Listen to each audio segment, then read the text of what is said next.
सुप्रभात प्यारे विद्यार्थियों, हिंदी की कक्षा में एक बार फिर से मैं आप सभी का स्वागत करती हूँ। तो चलिए आज की इस वीडियो में हम अपने व्याकरण का नया विषय करते हैं जिसका नाम है शब्दों का वर्गीकरण। तो शब्दों का वर्गीकरण करने से पहले हम जान लेंगे कि शब्द क्या होते हैं। शब्द होता है बेटा वर्णों का सार्थक समूह। सार्थक यानी कि अर्थ सहित, जो वर्णों का अर्थ सहित एक समूह होता है जिसका कोई अर्थ निकलता है, वह वर्णों का समूह जो है शब्द कहलाता है। तो आज हम सीखेंगे उसका वर्गीकरण, उसको कितने भागों में बांटा जाता है। तो सबसे पहले हम करेंगे रचना के आधार पर। रचना के आधार पर शब्दों का वर्गीकरण। तो रचना के आधार पर शब्दों को 3 भागों में बांटा जाता है। कौन कौन सा? रूढ़, यौगिक, योग रूढ़। कौन कौन सा? रूढ़, यौगिक और योग रूढ़। सबसे पहले रूढ़। रूढ़ शब्द कौन से होते हैं? रूढ़ शब्द वह होते हैं जो सिर्फ वर्णों का एक समूह होता है और जिसको सुनते ही, जिसको पढ़ते ही आपको समझ में आ जाता है। कैसे? जैसे मैं कहूं कि पानी, रोटी। इसमें क्या है? एक शब्द है, सुनते ही पढ़ते ही आपको समझ में आ गया कि इसका क्या अर्थ है। पानी, हाँ पीने वाला पानी। रोटी, हाँ वो खाने वाली रोटी। पुस्तक, ये क्या है? सिर्फ एक वर्णों का समूह है जिसका एक ही अर्थ है और वो अर्थ तभी हमें पढ़ते ही, सुनते ही समझ में आ जाता है। उसके बाद जो दूसरा भेद होता है वह होता है यौगिक। यौगिक जैसा कि नाम से ही पता, यौगिक, योग होता है जुड़ना। तो जहां पर दो शब्द जिनका अलग अलग अर्थ निकलता है लेकिन वो जुड़ करके क्या हो गए हैं, उसका एक नाम बन गया है। कैसे? जैसे मैं कहूं कि रसोई घर, तो बेटा रसोई एक है, घर एक है, लेकिन वो दोनों जुड़ करके क्या बन गए? रसोई घर। तो जहां पर ऐसे 2 शब्दों का योग होता है वो बन जाते हैं हमारे यौगिक शब्द। अब हम तीसरे की तरफ चलें तो तीसरा हमारा होता है योग रूढ़। देखो योग तो अब आपको हो गया, इसमें भी आया है, इसका मतलब इसमें भी जोड़ होगा। हाँ बिल्कुल होगा, इसमें भी 2 शब्दों का जोड़ होगा, किंतु ये यौगिक से कैसे अलग होगा? ये यौगिक से ऐसे अलग होगा कि यौगिक में आप शब्दों का जब टुकड़े करेंगे तो एक का अलग अर्थ है, रसोई का अलग अर्थ है, घर का अलग अर्थ है। मैं कहूँ कोई पुस्तकालय, पुस्तक एक हुआ और आलय एक हुआ, दोनों का अर्थ है।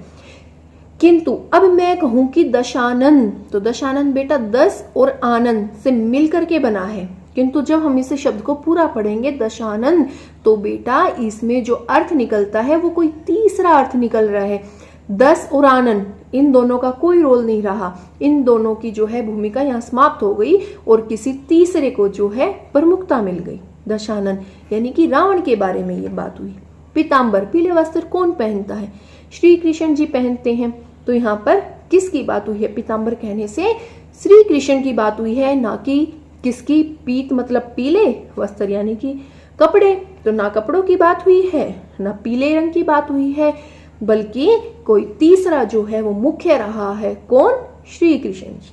तो ये बेटा हमने किए हैं रचना के आधार पर। तो रचना के आधार पर शब्दों को 3 भागों में बांटा गया, रूढ़, यौगिक, योग रूढ़। आगे अब हम चलते हैं उत्पत्ति के आधार पर। उत्पत्ति के आधार पर शब्दों के कितने भेद होते हैं? 4, मुख्य रूप से 4 होते हैं। एक अन्य भेद भी माना जाता है, वो मैं आपको समझाऊंगी। सबसे पहला होता है तत्सम शब्द। सबसे पहले कौन सा? तत्सम शब्द। तत्सम शब्द बेटा वो होते हैं जो संस्कृत भाषा के होते हैं, किंतु हमारी हिंदी ने उन शब्दों को क्या किया है? ऐसे का ऐसे अपना लिया है। अब देखो हृदय, हृदय होता है बेटा, वो संस्कृत का शब्द है, किंतु हम हिंदी में भी हृदय का प्रयोग करते हैं। तो वो हमने संस्कृत से ऐसे का ऐसे उठा लिया, ज्यों का त्यों हमने उठा लिया, तो ये हमारा कहलाएगा तत्सम शब्द। उसके बाद आता है हमारा तद्भव शब्द, जो संस्कृत से बदल करके हिंदी में आता है वो हो जाता है हमारा तद्भव शब्द। जैसे मैंने हृदय का उदाहरण आपको दिया है, तो हम इसको हिंदी में क्या कहेंगे? दिल। तो जो संस्कृत का हम ऐसे का ऐसे उठा लेंगे हिंदी में वो हो जाएगा तत्सम, और जो हम परिवर्तित करके लिखेंगे वो हमारा हो जाएगा तद्भव। अब तीसरे की तरफ चलें तो तीसरा बेटा हमारा आता है देसी शब्द। देसी शब्द कौन से? जो हमने स्वयं बना लिए हैं, जो हमारे हिंदी भाषा के हैं, जो कहीं हमें पढ़ने को मिलेंगे ही नहीं। कैसे? जैसे मैं कहूँ कि खिचड़ी, तो ये बेटा हमारा देशी शब्द है। ये अन्य भाषाओं में नहीं बोला जाता है, कहीं बार नहीं बोला जाता है, ये हमारा अपना शब्द है। उसके बाद जैसे पगड़ी, खिचड़ी, पगड़ी, दलिया, ये हमारे लोटा, ये हमारे अपने स्वयं के शब्द हैं। तो इनको देसी शब्द बोलते हैं, जो जिनका निर्माण अपने ही देश में हुआ है, तो देशी या फिर देशज। उसके बाद आते हैं हमारे विदेशी शब्द। विदेशी शब्द कौन से बेटा? जो अन्य भाषाओं से हमने ले लिए हैं। जैसे हम डॉक्टर लिखते हैं, चिकित्सक नहीं लिखते, हम डॉक्टर ही लिखते हैं। ऑफिस लिखते हैं, चाहे कोई कितना अनपढ़ से अनपढ़ व्यक्ति हो। आप अपने घरों में भी देखेंगे, दादी नानी बड़ी एज की होंगी, पढ़ी नहीं होंगी, किंतु कभी नहीं कहेंगे हम चिकित्सक के पास जा रहे हैं। नहीं, हम कहाँ जा रहे हैं? डॉक्टर के पास। कोई नहीं कहेगा कि मैं जो है विद्यालय जा रहा हूँ, नहीं, मैं स्कूल जा रहा हूँ, स्कूल जा रही हूँ। तो ऐसे कुछ शब्द हैं बेटा हमारे। फीस बोलते हैं, शुल्क कोई नहीं बोलता। तो ये क्या है? ये हमारे विदेशी भाषाओं के शब्द थे, हमने अपना लिए और हम इनको हिंदी में प्रयोग कर रहे हैं। उसके बाद एक जो अन्य भेद, ये चार तो थे हमारे मुख्य। अन्य भेद होता है बेटा संकर शब्द। याद रखिए, संकर शब्द। संकर शब्द में क्या होगा? संकर शब्द में आपका मिक्स मिलेगा। दो शब्द होंगे, एक हमारी भाषा का हो जाएगा हिंदी का, और एक किसी अन्य भाषा का जोड़ दिया जाएगा। जैसे मैं कहूँ कि लाठी चार्ज, तो लाठी हमारा शब्द हो गया हिंदी का, चार्ज इंग्लिश का हो गया, लेकिन हमने शब्द बना दिया लाठी चार्ज। तो ऐसे शब्दों को बोलते हैं संकर शब्द। रेलवे स्टेशन, और जो है ऐसे कई सारे हमारे शब्द होते हैं। टिकट घर, नुकसानदायक, फलदार। इसमें क्या है? इसमें जोड़ होता है, भाषा का जो है उसका मिश्रण मिलता है। तो ये होते हैं बेटा हमारे संकर शब्द। उसके बाद तीसरे आते हैं हमारे अर्थ के आधार पर। अर्थ के आधार पर जो हमने शब्द भंडार में पढ़े हैं, जिनको शायद समझाने की आवश्यकता ही नहीं। पर्यायवाची शब्द, अनेकार्थी शब्द, हमारे श्रुति संभिन्नार्थक शब्द, यानी शब्द भंडार हमने जितना भी पढ़ा जाएगा अर्थ के आधार पर हमारे हो जाएंगे। उसके बाद आते हैं हमारे व्याकरण के आधार पर। व्याकरण के आधार पर कैसे? एक होते हैं हमारे विकारी और एक होते हैं अविकारी। व्याकरण के आधार पर होते हैं हमारे दो विकारी।